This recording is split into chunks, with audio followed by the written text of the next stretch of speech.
Excuse me? I have to sit there and film a video. This is his favorite blanket, so I think you're a bigger star on my channel than I am. If we give him his own little spot, maybe he'll be okay. That's very crooked.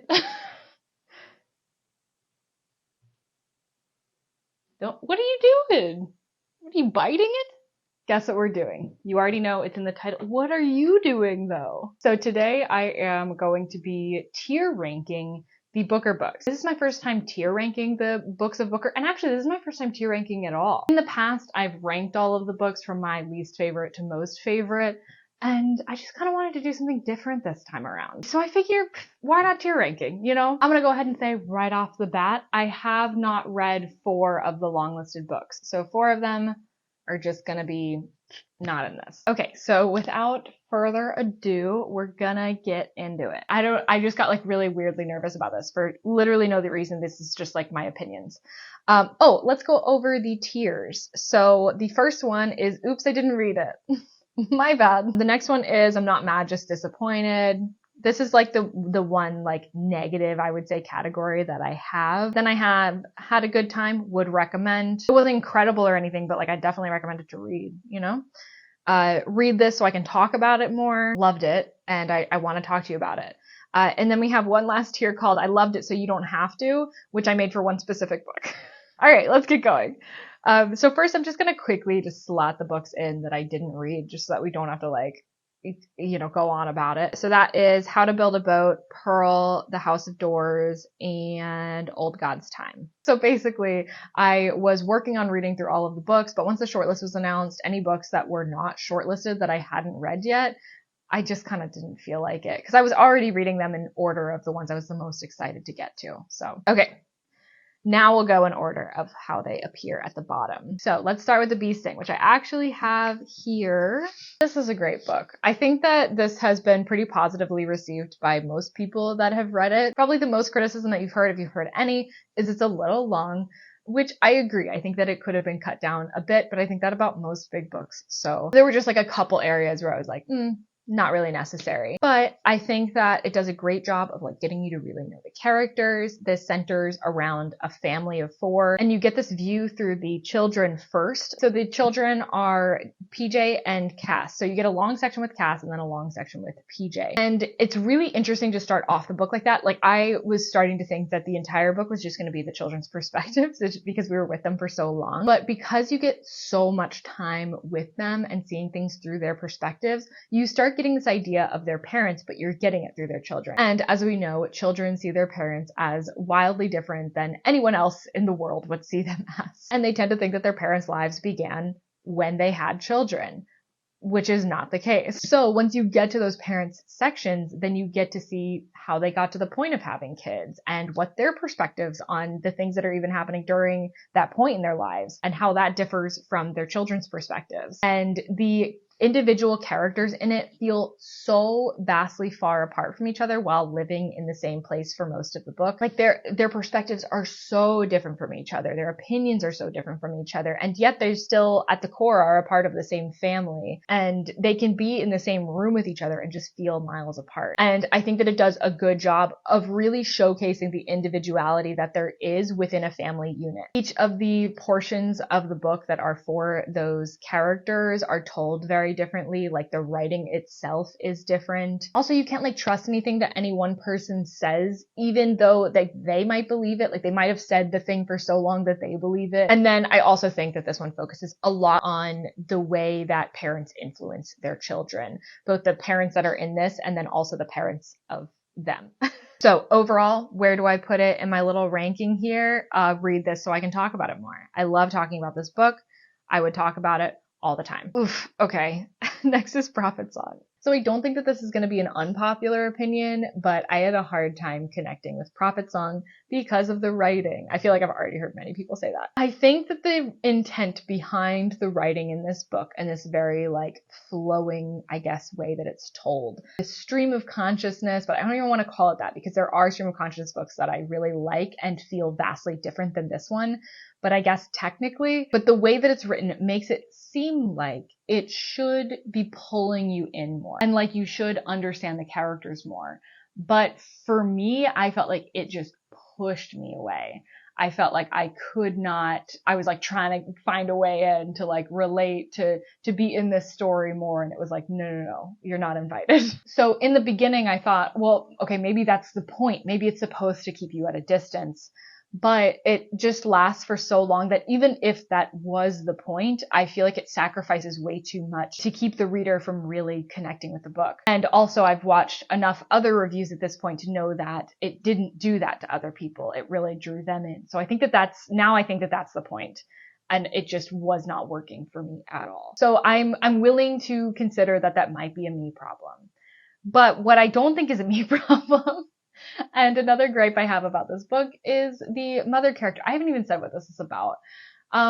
It's another family story with this mother whose husband gets taken by, what is the organization called? I'm going to put it on the screen because I don't want to try to think of it. And it's meant to the story's meant to show how this like corruption can happen anywhere, and like any place can go from being just like a normal place to having something catastrophic happening to it that would be like written down in history books forever. Like that's the idea. And you're following one family throughout that. But the mom in it, the one that you're following, Eilish, I think, she's a tough character to follow because the things that she does, she like does not talk to people. She doesn't explain what's going on. Like her husband gets taken and she doesn't talk to the kids about it. It's basically like, no, he's coming back. Like, don't worry, he'll be back. Like, I understand trying to portray this image like you know what's going on when you don't for the sake of your children, but you gotta play that part better if that's a part you want to play, you know? And then you can't get mad at them for not being more concerned with what's going on. Her as a character in general was really annoying. And I understand that everybody reacts to things in their own way, but I just did not care to see her reaction to this. So I didn't like it. I didn't like this book. And I'm putting it under, I'm not mad, just disappointed. Like, solid message, but could have done it way better. In my personal opinion, I will say there are a lot of people that really like this book. Okay, so next we have Study for Obedience, which I'm not ready for. Okay, I'm gonna do my best to talk about this one because I really love it, but it's a complex book. So this one's actually also kind of stream of consciousness. We follow a main character that we never get the name of. We actually don't get the names of anybody in the story at all. And she's moving to this like northern countryside for a country that is not specified. But this community that she's moving into, it's very small. It's very judgy. They don't like outsiders, and very particularly, they don't like her. And also, as she's moving there, a lot of things are happening that the townspeople like start kind of attributing to her. As in bad things are happening, and they are like, oh, it's because she's here. Not necessarily that she did these things, but stuff like she couldn't have physically done. But they're like blaming her presence in the town in general for what is happening. She also can't talk to anybody because she doesn't know the language. And nobody can talk to her because they don't want to and they're terrified of her. It's also like the vibes of it are so unsettling, and it keeps you like really weirdly on edge because everywhere she goes, like she could just wave at somebody and they would like scream and run in the other direction. It's at that level. And it feels weird. It evokes this feeling that just is off-putting, but the fact that it can evoke that feeling so strongly is, I think, what makes it such a great book. I think the main message, I think it could be taken many different ways, but for me, part of the main message is that you can come to a place where the people there are very critical of who you are without you even doing anything about it.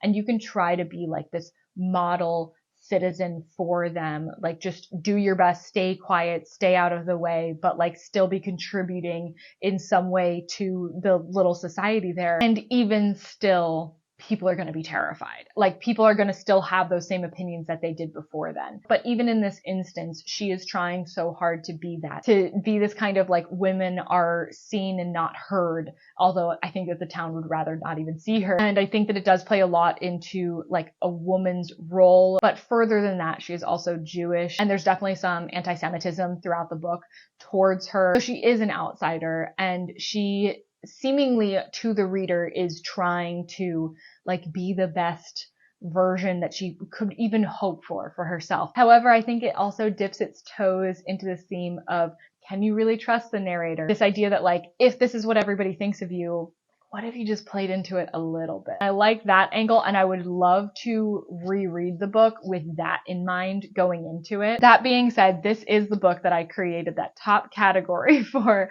I loved it, so you don't have to, because I totally understand that there are people that don't like this book very much, and I even understand why they might not like the book too much. Like, I get why this wouldn't be for everybody, but I have enough love in my heart for it that you don't have to love it. So that's why this category exists, just for Study for Obedience. Okay, in Ascension. So this is the other book that I own of the books on the long list. This one, once I read the synopsis, was one of my most anticipated reads from the long list. It's about Lee, who has this pretty traumatic childhood, but currently has like a good relationship, or a decent relationship with her sister and mother, or maybe just like an average relationship with them. Like, she doesn't talk to them all the time, but she does talk to them. And then she gets into this very STEM career, this very science focused career, where she starts off on this ship that is going to check out this trench in the water that is thought to be as deep or deeper than the Mariana Trench. And so they want to like observe the area and everything. And then from there, she ends up doing another project. So we get a lot of her like doing this research and looking into this like anomaly, and then what she does past that. But also we hear a bit more about her past, and also her trying to, work with her sister and her mom, as her mom's like needing more help in life.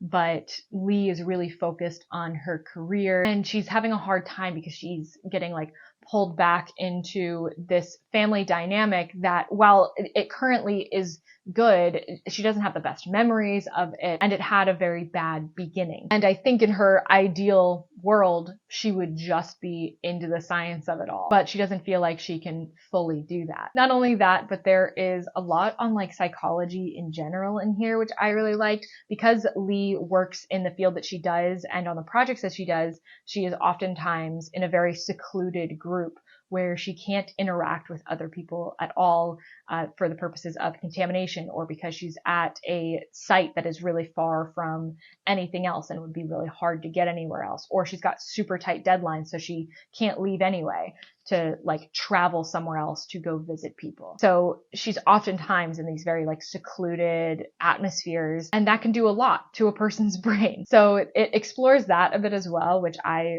really liked and didn't expect at all from this book. This book did a lot of things that I didn't think it would going into it, and I really enjoyed it. So with that being said, this goes into read this so I can talk about it more. Okay, so All the Little Bird Hearts. This one's about another mom. So this centers around Sunday, who is on the spectrum, on the autism spectrum, and her daughter, Dolly. They live alone in this small community, and they have neighbors that move in, Rollo and Vera. And at first it's pretty nice. They make friends with them, and Sunday kind of like breaks out of her shell a little bit more. They're having like dinners with them. Vera and Rollo seem to take like a big interest in Dolly and Sunday.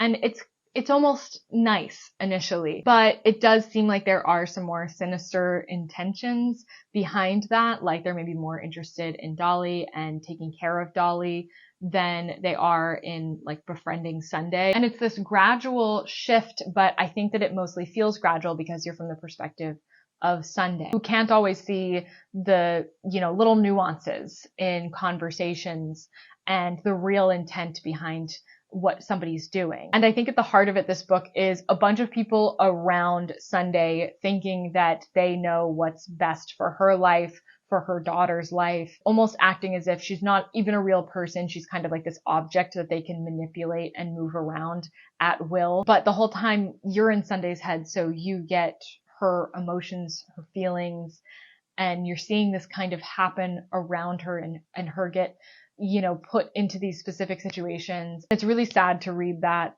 I do think that this book did a good job at portraying that feeling. However, I think that it was very slow in the beginning. It took me quite a while to get into it. And I wish that I had just like gotten the feelings that I did later in the book earlier on, so that I could have felt that progression more. Whereas I felt like it just lacked what it did so well at the end. So I think for this one, I'm going to go with had a good time, would recommend. Okay, Western Lane. This one's kind of about a mom too, but it's really more about the grief for a mother. So this follows 3 sisters, their father, and they have just lost their mother. And then they all get into playing squash, something that their father really encourages. And we're mostly following one of the daughters, which I can't remember her name right now, but I'll just call her our protagonist. And she is quite good at squash, better than her sisters are. And it seems to be her way to connect with her father, but not just her father, like other people in general, that she has a hard time doing after the passing of her mother. She's also just having a hard time getting through the grieving process in general. And I think that squash really helps that. But that doesn't mean that she like absolutely loves it all of the time. Her relationship with it is like ever evolving. I don't have a ton to say about this book. It's the shortest one on the list, and I don't think that it does a ton even with the amount of pages that it has. But one thing I did really like was the way that the protagonist kind of talks when her sisters are present as well, or about their feelings as a collective. It felt like whenever they entered into a situation, they were more of a unit. And I thought that that was kind of neat. However, for this one, I think I'm going to go with I'm not mad, just disappointed. Just because there like wasn't a lot there for me. Okay, and then we have This Other Eden. So this one contrasts to that in that it fits so much into a relatively short book. Not as short as Western Lane, but still very short. So this is a fictionalization of real events. This is based off of Malaga Island. I'm not sure if I'm pronouncing it correctly, which was an island of people, which was completely secluded. But then in 1912, people were evicted from that land. So it was kind of just its own thing. And also racially, there were a mix of races on the island, which wouldn't have been happening on mainland at that time. So the island in This Other Eden is called Apple Island, which I think is very easily a comparison to Eden. I mean, the whole thing, obviously. We've got a couple that started the island off in general. So there is a lot of like inbreeding that has happened on this island. But also there's a lot of inbreeding that happens in the Bible. So accurate representation. But I think one of the most interesting parts of the story is that no character really feels like they stand alone or like you really understand that character, but instead it feels like a whole, like the island as a whole is a character, with the exception of one that gets taken away from the island before everybody's evicted. So as a separate event from that, I would say that he gets a bit more of his own character. There is really just so much that happens that I can't even begin to explain the plot, the synopsis more than that. But I do like how Paul Harding, it doesn't seem like he's trying to sway us into thinking one thing or another about the island in general, but that he's giving us a lot of moments to feel something specifically about. Also the ending of this one. So many feelings. So for this one, I think I'm just going to put it in had a good time, would recommend, but I feel like it's probably a little higher in that ranking. And then we have If I Survive You. So this is kind of a collection of stories, but they all relate to each other with the exception of one, which is kind of an outlier. So they follow Trelawney, who is raised in Florida, and I think in South Florida, and his parents are from Jamaica.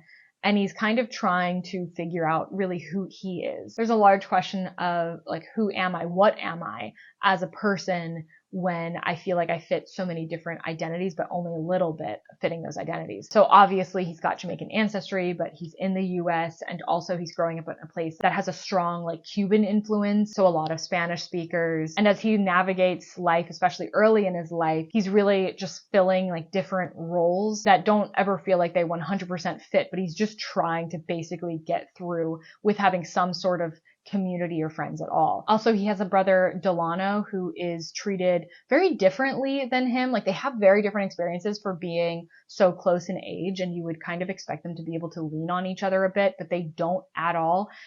Their parents themselves like treat them very differently, especially their father. And so they end up having very different views on the world. And that's not to say that they don't have like any relationship at all, because they definitely do, but it's a very unique sibling relationship for being siblings that grew up with the same parents and they aren't that different in age. Overall, I think it brought up a lot of great points. I personally love like a collection of short stories that is tied together so strongly. That's just one of my weaknesses in books. I do think that there are some sections that do not hit nearly the same way as others. I think that the characters can be really hard to connect to at times. Trelawney is definitely the easiest to connect to at the very beginning, and then later on, it's much more of a disconnect there. In general, I think the beginning of this and then the very end of it are the strongest parts of the book. But I'm going to put it into had a good time, would recommend. And then lastly, we have A Spell of Good Things. So this is set in Nigeria in the early aughts.